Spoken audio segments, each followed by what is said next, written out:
I'm going to be drawing Adam Langford as a female character. Sounds shocking, doesn't it? This is my first time ever turning my OC into a female character. What the heck? None of you never heard of this character, Adam Langford, if you new to my channel. Adam Langford is one of my OCs I made since I was in the 3rd grade. And of course, knowing me, my OC is a male. So we're going to change this around a little bit. I've decided to do something a little crazy. I decided to turn my OC into a female character. I don't know what gave me this idea, to be honest with you. I just was drawing one of my characters one day, and then all of a sudden I just had this spark of idea just to draw my character as a female. I just want to see it. So basically this is a gender swap video. So oh man, a gender swap video. I really can't believe I'm doing this. So starting off, the pose was like very easy. I just want to do a simple pose of her falling from the sky, and I just want to do that so I can add more flow to the jacket and make the pose look more dynamic. And yes, I do got a new set of markers from last video where I unboxed the Who markers. I will not be using this video because I want to get back into digital. I haven't been doing any digital art because my cord for my digital tablet ended up breaking, so I wasn't able to do anything. But I ended up getting a new one, and I'm just trying to get back into digital art. Well, not really digital art, just digital coloring.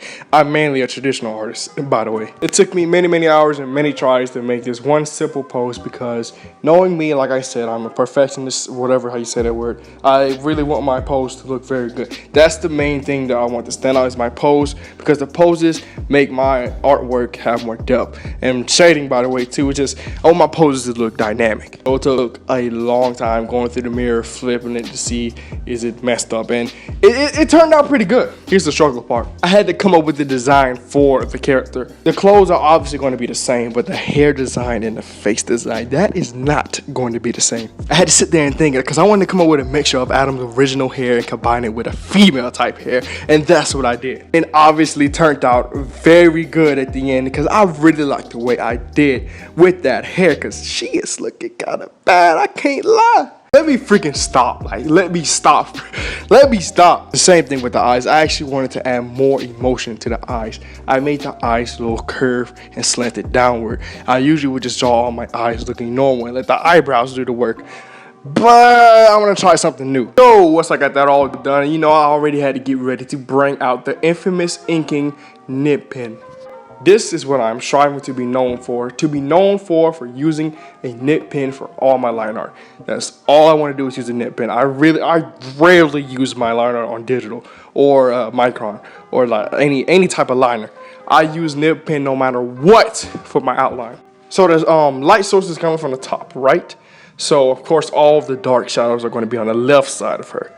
And that's what I did with the type of shading that I go with. If any of you aren't familiar with the type of shading that I go with, is a comic book Western style type shading. It's a lot of manga artists out there that do this type of style as well. And of course, Western up there, they do the same thing. You know, Western American, you know what I mean?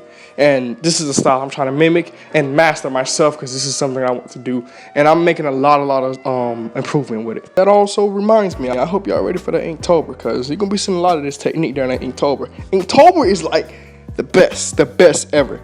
So y'all get ready for that. I'm still to this day struggling with the cross hatching. I'm still trying to study it more. I got the black ink pack down. It's just that I don't know how to work with it during cross hatching. I do not know how to work with it. I'm still working on it to this day. But enough of all that. Let's go ahead and pop this baby inside the scanner, slide it in, save it as a TIFF, edit it, and put this in Clip Studio. Boom! Now we're in Clip Studio and we're about to start the digital painting process. Not digital painting, digital coloring, because I do not do digital painting on my inking work. We all know that my digital coloring is God level threat, so you cannot tell me that I am wrong. No, I'm just kidding. I still gotta work on some color theory.